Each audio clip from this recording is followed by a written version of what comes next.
Bom dia. Bom dia, bom dia, bom dia. Tudo bem, gente? E aí, como vocês estão? Tudo certo? Prontos para a gente começar, para a gente se divertir? Diversão, né? Falando de histologia, mas é diversão, certo? E aí, meninos? Gente, deixa eu perguntar. Vocês sabem que às vezes a minha cabeça dá umas falhadas, né? Eu cheguei a enviar para vocês a lista de citologia. Eu não lembro se eu enviei a lista, se eu não enviei. Não. Então tá. Hoje, no fim da aula, eu vou enviar primeiro uma lista para vocês que vai falar só de histologia relacionada com membranas. Aí tem, sei lá, nem sei quantas questões tem, mas tem uma quantidade de questão, quase que 20, 30 questões, só relacionando com essa parte de membranas, tá? De transporte através de membranas, enfim. E depois a gente fala das organelas, certo? Beleza? Tranquilo então, Matheus, bora lá? Vamos continuar a nossa diversão. Quem estava comigo na sexta-feira, na aula do Richard, a gente aproveitou, fez alguns exercícios, né? Não andei muito com conteúdo porque a gente não tinha todo mundo. Senão ia ficar ruim. Eu queria tanto que tivesse todo mundo. Eu ia aproveitar tanto. Ó, vamos lá. Nós estávamos aqui. Aqui, deixa eu ver. Nós estávamos exatamente aqui na última aula, tá? Eu falei para vocês sobre uma das características da membrana, que é quanto ao seu modelo do mosaico fluido. E o que significava ter essa fluidez de membrana? Significa que os elementos que ali compõem a membrana, eles não são fixos, tá? Eles conseguem se movimentar ao longo do eixo da membrana. Então, o que significa a membrana seguir o modelo do mosaico fluido? Significa dizer que todos aqueles elementos que compõem a membrana, e quais são esses elementos que compõem a membrana? Bom, nós temos glicocálix, nós temos as proteínas, né? E nós temos os fosfolipídios. Aquelas proteínas que estão incrustadas na membrana, elas não são fixas, elas conseguem se mover ao longo do eixo da membrana, tá? Isso graças ao modelo do mosaico fluido. Mostrei para vocês também que a característica, né, dos fosfolipídios que compõem a membrana está intimamente relacionado com essa fluidez. Então, quanto maior o número de insaturações, a gente tem o quê? Que a membrana consegue ficar mais fluida. Da mesma maneira que a maior quantidade de colesterol deixa a membrana menos fluida, certo? Até aqui todo mundo se lembra tudo certinho? Sim? Então tá bom. Bora lá. Aí na última aula eu tinha apresentado para vocês esse. Mateuzinho, seu microfone tá aberto. E toma água direitinho. Mostrei para vocês que. Que eu ia falar? Ah, tá. Desse experimento aqui, que eu retirei lá do livro de histologia, que ele fala justamente que ele fusionou uma célula humana e uma célula de camundongo e marcou algumas das proteínas, e depois de um tempo ele percebeu que as proteínas moveram-se ao longo do eixo. E aí a gente encerrou a aula sem problema, com essa figura aqui para vocês fazerem, né? Que eu pedi para que vocês dessem uma olhada nessa questão do Enem de 2017, se eu não estiver equivocada. Gente, olha só, fiz essa questão com o pessoal na sexta-feira. Para fazer rapidinho, e eu pedi que todos vocês dessem uma olhada nessa questão, olha só, a maioria das pessoas marcou essa questão como gabarito sendo letra D. Vamos lá, rapidinho, olha só, para quem não estava aqui na sexta. A questão dizia o seguinte: visando explicar uma das propriedades da membrana plasmática, fusionou-se uma célula de camundongo com uma célula humana, formando uma célula híbrida.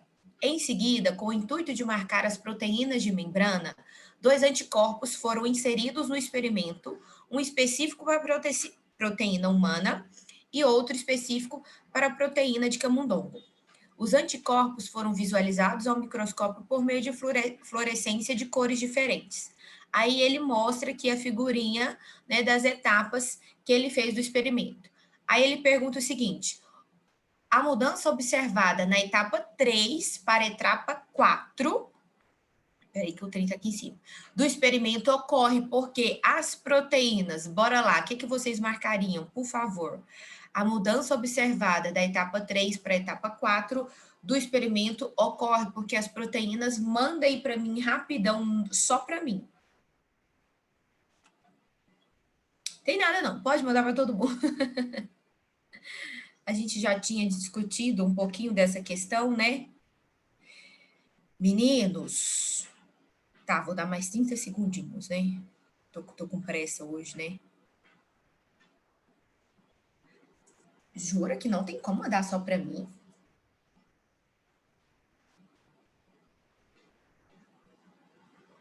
Gente, não sabia disso, não.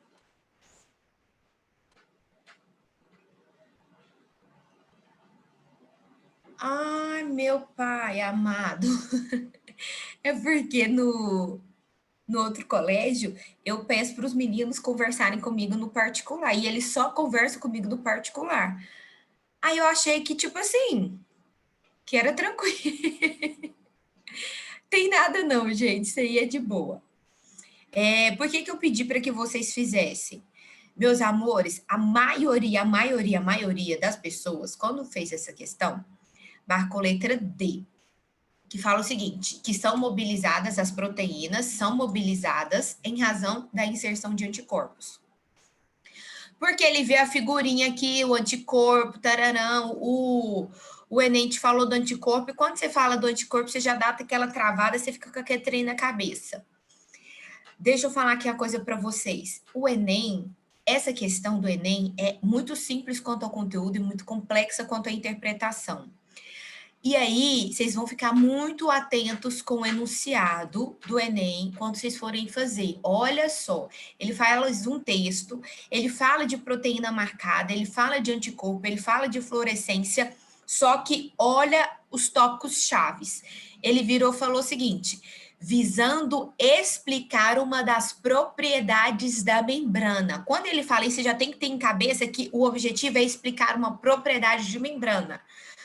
A membrana tem a propriedade de fazer uma seleção seletiva, né? Não é uma permeabilidade, né? Não é seleção seletiva, uma permeabilidade seletiva que algumas coisas vão entrar, outras não. E a outra propriedade é da questão do modelo do mosaico fluido. Então tem essas duas questões.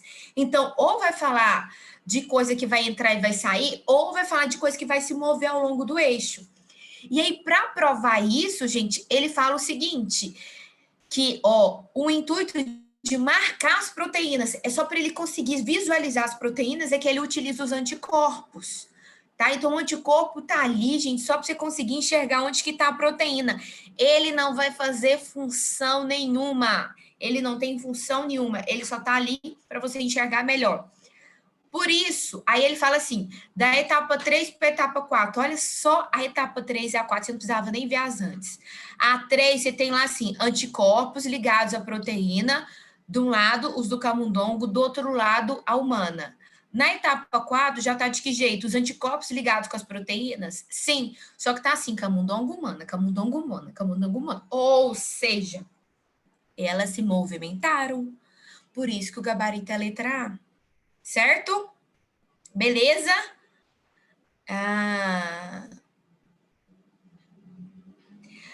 Aí me perguntaram, a questão da bomba de sódio e potássio também é possível somente pela membrana? Tá? A questão da bomba de sódio e potássio, aí tá relacionada a outra característica da membrana, que não a fluidez, e sim a permeabilidade seletiva. No caso, é um transporte através de membrana, tá? E a gente chama de bomba porque utiliza um transporte contra um gradiente de concentração. Eu vou falar tudo isso ainda, tá? Mas é isso aí. É somente pela membrana, porque na membrana existe uma proteína que vai facilitar isso daí. Certinho? Mas a gente vai falar com riqueza de detalhes ainda, tá? Estamos chegando nela, nessa parte. Aguenta. Olha só. Por que não quer mudar? Aqui. Aí. Para a gente finalizar essa partezinha aqui, ó, da membrana, vamos só falar das especializações de membrana, antes da gente chegar nos transportes. Gente, a membrana, ela tem algumas especializações que são muito importantes para manter relações com células adjacentes. Principalmente, eu estou falando isso em organismos que são pluricelulares, ou seja, que tem mais de uma célula. Então, existem especializações que vão provocar uma interação entre células adjacentes. E aí, vamos começar com... Olha só, eu tenho uma junção que chama junção compacta. Também pode aparecer como zônula de oclusão, junção compacta. E zônula de oclusão é a mesma coisa, tá? Qual que é a função disso daí? Ela vai selar os espaços entre as células. Ela vai criar como se fosse uma colinha, sabe? Para deixar bem juntinho e não deixar espaço entre as células. Então, olha só. Essa porção apical aqui é a extremidade mais externa da célula. Então, ó, a gente tem uma célula de cá e outra célula de cá. Essa porção é a porção apical, a porção mais externa. Vamos pensar assim. Você tá vendo que ela já começa logo aqui no comecinho, justamente para quê? Para vedar qualquer espaço, para não deixar espaço entre as células. Por que eu não quero deixar espaço entre as células? Porque pode juntar aqui, meninos, ó, possíveis antígenos, tá? Como pode começar a proliferar algumas bactérias que começam a se esconder aqui, tá? Tudo isso é prejudicial. Então, a gente tem a junção compacta ou zônula de oclusão, a mesma coisa. Depois, a gente tem o quê? As junções de ancoragem. O que é isso, junção de ancoragem? É para manter as células unidas, as bichas tá grudada. Essas junções de ancoragem, quem aí já passou em alguma construção e viu aquelas vigas? Vocês já viram as vigas? A viga é a parte estrutural do prédio, de uma casa. Nada mais é do que uns fios, né? Uns fios de aço. Eu penso que deve ser aço, né? Não sei também o que é, não. Mas vamos lá, tem uns fios de aço, depois você coloca uns concretos para o trem firmar, para dar estrutura, sim ou não? Todo mundo já viu? Vocês sabem o que eu tô falando? Vocês conseguiram imaginar assim? Sabe quando você vai construção que ainda tem até os ferros saindo? Gente, você vai imaginar que essa zônula de ancoragem, essa junção de ancoragem é como se fosse a viga. Vão ter fios e vão ter proteínas aderentes. Os fios aí vão ser os filamentos do citoesqueleto. Então, quais são essas duas junções que temos? A junção aderente e os desmossomos, tá? A junção aderente, ela vai conectar as células vizinhas, só que ela vai utilizar filamentos de actina, tá? Do citoesqueleto de uma célula para outra, passa os filamentos de actina aqui, juntamente com proteínas para manter a adesão. E os desmossomos, a gente tem os filamentos intermediários, tá? Conectando uma célula a outra, os fiozinhos aqui, mais as proteínas. Tudo isso para quê? Sabe quando você vai naquela tia sua que você aperta a sua bochecha, que puxa a sua bochecha, que faz, arranca a sua pele? Já saiu pele ali? Não. Por quê? Porque tem junção de ancoragem mantendo a célula ligada umas às outras, certo? Meus amores, se for cair, se for falar alguma coisa, uma que você não pode esquecer, desmossomos, tá? A função dos desmossomos, porque os desmossomos a nível de Enem é a que mais costuma aparecer, tá? Que eles mais costumam citar. Você vai lembrar que é um tipo de ancoragem, tá? Célula a célula. Temos também uma junção comunicante, certo? O que é a junção comunicante? A junção comunicante permite a comunicação. Todos vocês estão à tarde, à noite, naquela aula da maratona? Quem assistiu a aula de quinta-feira da maratona? Todos vocês estão? Ou não? Pelo que eu lembro, assim, dos nominhos, né?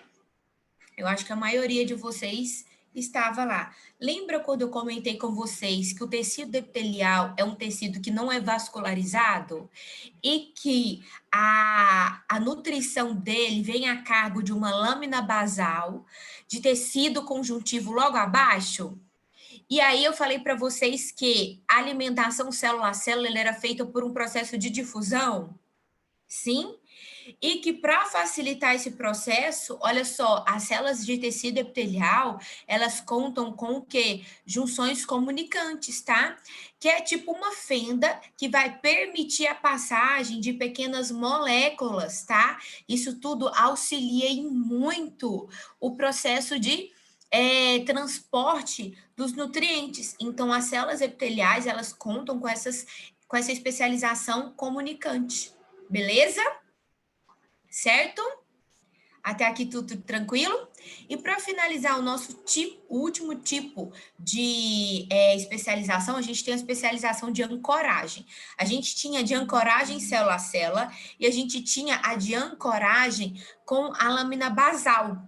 O tecido conjuntivo não está apoiado na lâmina basal? Quando a sua tia puxa a sua bochecha aqui, a célula também não pode desgrudar ali da lâmina basal, não.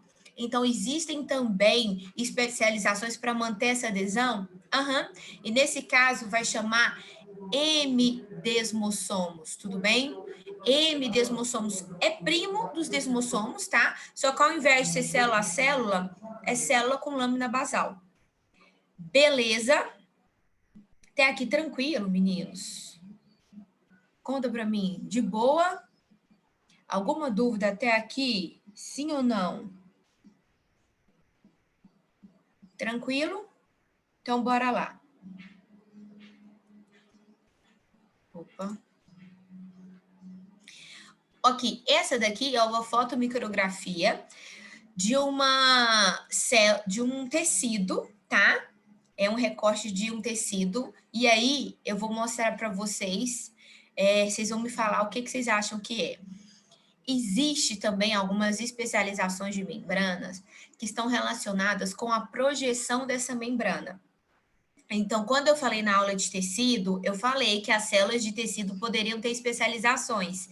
E uma delas estava relacionada com projetar a membrana com o objetivo de aumentar a área de contato, a superfície de contato com possíveis nutrientes. Então, olha só, isso aqui, meus amores, é uma célula de tecido de intestino, tá?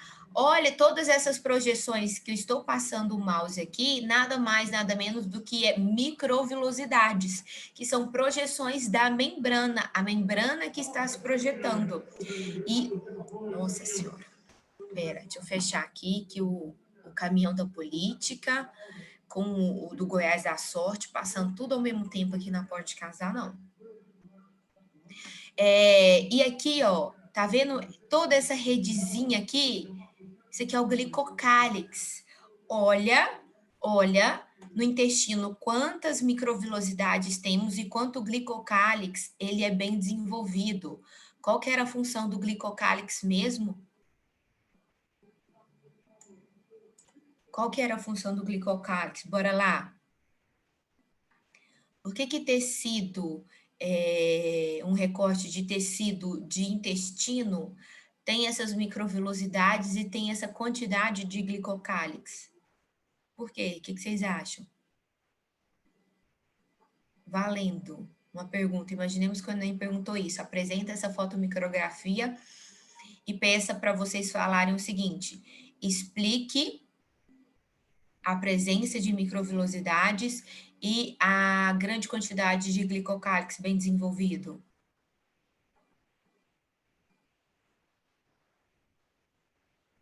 Perfeito, a Andressa e o Rafael responderam muito bem, tá? As microvilosidades, elas têm o intuito de aumentar a área de contato com os nutrientes. Então, elas são ótimas para aumentar a absorção dos nutrientes, uma vez que a função do intestino justamente é essa. Por que que dá grande quantidade de glicocálix? Porque, meus amores, o intestino, o nosso trato gastrointestinal é a maior porta de entrada para qualquer antígeno, tá?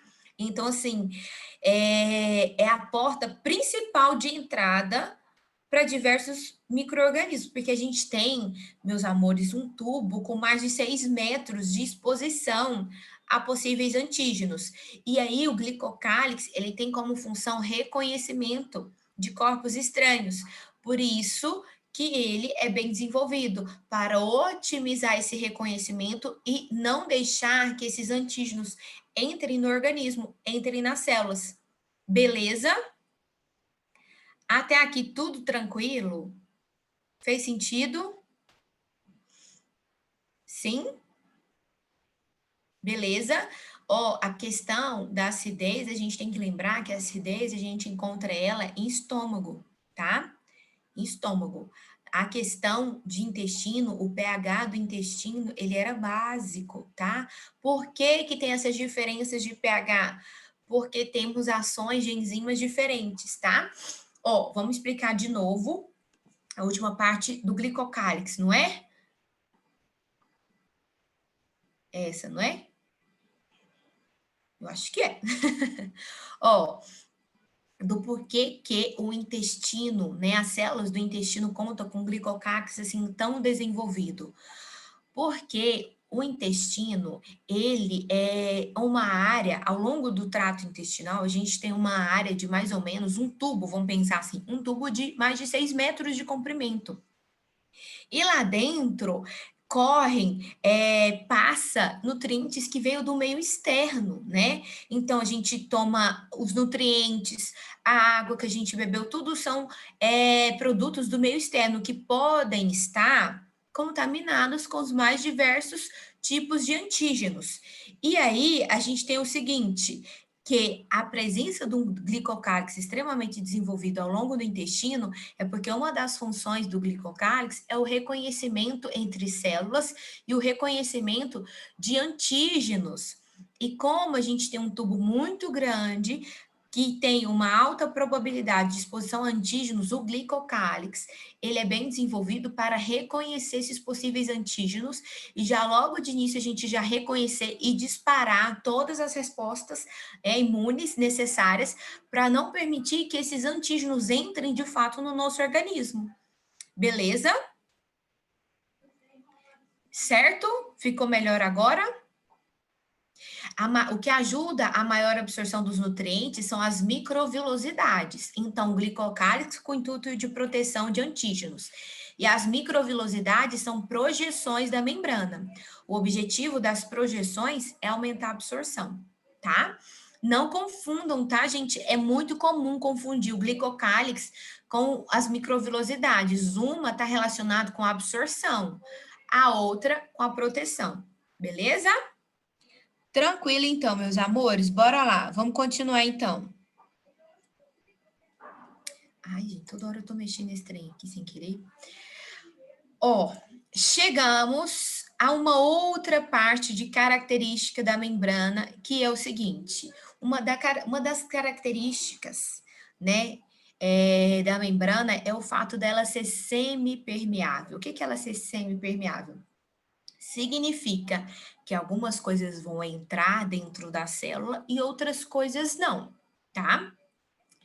E aí a gente vai se ater justamente agora a como que esses elementos, essas coisas, elas vão conseguir atravessar a membrana, tá? Esses elementos que vão conseguir atravessar a membrana, eles podem atravessar de acordo com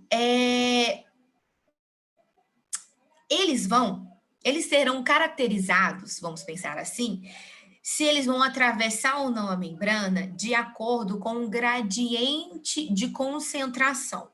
Quando eu falo gradiente de concentração, todos vocês entendem? Ou é importante a gente deixar bem claro o que significa um gradiente de concentração? Porque a palavra, eu tenho certeza que todos vocês conhecem. Agora, entender de fato o que significa o gradiente de concentração é tranquilo ou não? Responde para mim. Pode falar, gente. Não? Então, vamos lá. Deixa eu explicar, que tem gente que tem dúvida. Todas as vezes que a gente fala que existe um gradiente de concentração, significa dizer que existe uma diferença entre a quantidade desse determinado elemento que a gente está analisando, dentro e fora da célula. Por que eu falei desse elemento e não do soluto? Porque ora a gente vai analisar o soluto e ora a gente vai analisar o solvente. Lembrando que o solvente e soluto, esse conceito, acho que é claro para todos vocês, né? Normalmente, quando a gente falou de solvente, no caso de célula, o solvente vai ser sempre a água, tá? No caso do soluto, vai ser esse elemento que vai conseguir atravessar a membrana. Então, todas as vezes que existe uma diferença da quantidade deste elemento dentro e fora da célula, a gente fala que existe um gradiente de concentração, existe uma diferença de concentração dentro e fora. E aí é importante a gente ressaltar que o seguinte: o objetivo da célula, meninos, é sempre manter o equilíbrio. Eu sempre falo para vocês, talvez faça algum tempo que eu não fale isso para vocês aqui nas aulas, mas o nosso objetivo de vida teria que ser igual ao objetivo da célula, que é manter a homeostase. Eu já brinquei muito com vocês disso, não já? Vocês lembram de eu falar que o nosso objetivo de vida é manter a homeostase? O objetivo de vida da célula é manter a homeostase, ou seja, é manter o equilíbrio. A célula sempre vai querer manter o equilíbrio. E como que a célula mantém o equilíbrio? Ela é muito justa. A célula é muito justa. Ela vai olhar o seguinte: se do lado de fora tiver muito e do lado de dentro tiver pouco, imagina o seguinte, a célula falando o seguinte: não, ou lá de fora, manda um pouquinho aqui pro lado de dentro para a gente manter igual. Beleza. Então a célula sempre vai querer manter a coisa igual, tirando da região que tem mais concentração para que tem menos. Tudo bem? Então ela sempre vai manter esse equilíbrio dessa maneira, tirando da região que tem maior para menor. Com qual objetivo? Até chegar no equilíbrio, até as duas regiões terem as quantidades mais ou menos parecidas. Tudo bem? Todo mundo entendeu? Sim? Sim, sim. Beleza?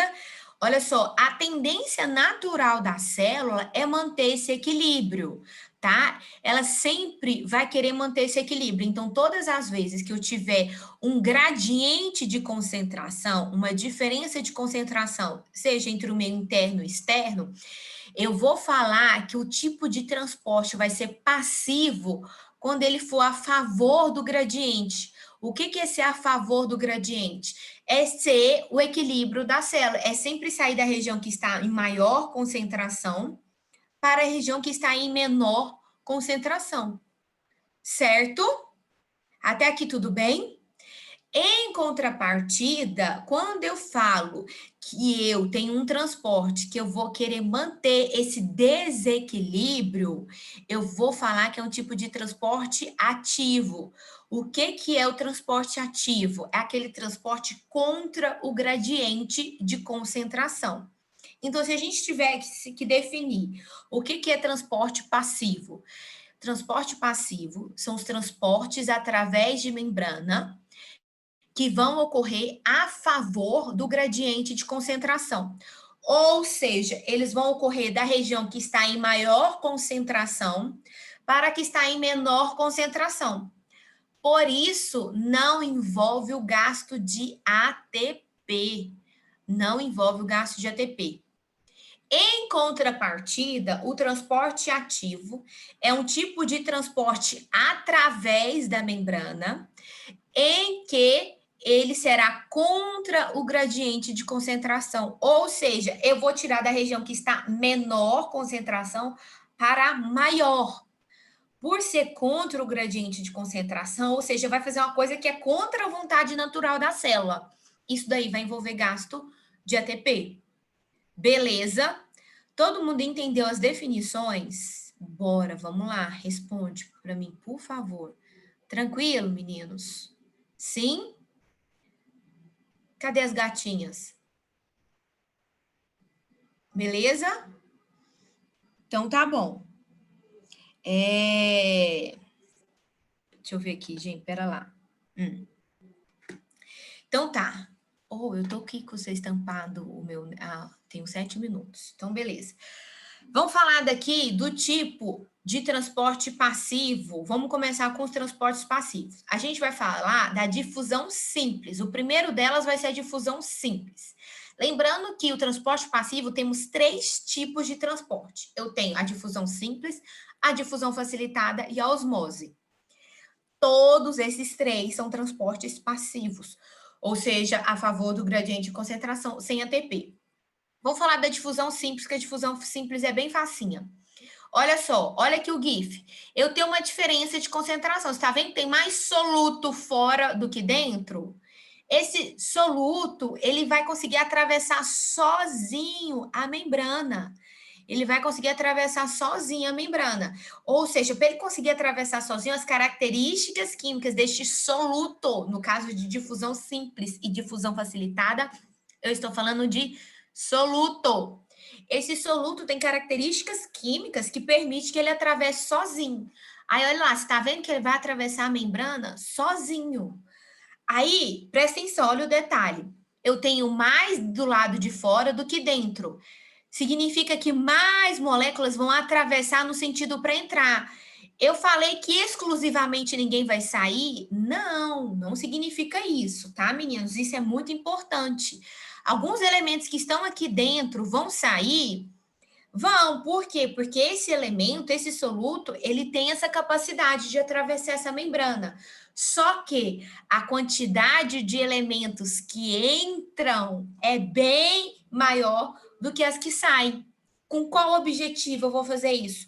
Até manter o equilíbrio. Então, olha o GIFzinho mais uma vez. A difusão facilitar, difusão simples, o soluto atravessa sozinho a membrana com qual intuito? Até chegar mais ou menos a mesma quantidade dentro e fora, tá? Aí, me perguntaram, ó, quem auxilia na entrada do soluto para o interior da célula é uma proteína? Nesse caso aqui, não, tá? Olha só o nome. Essa difusão é simples. O soluto, ele vai atravessar sozinho. Olha isso aqui é o fosfolipídio. Ele vai atravessar sozinho o fosfolipídio, não tem ajuda de ninguém.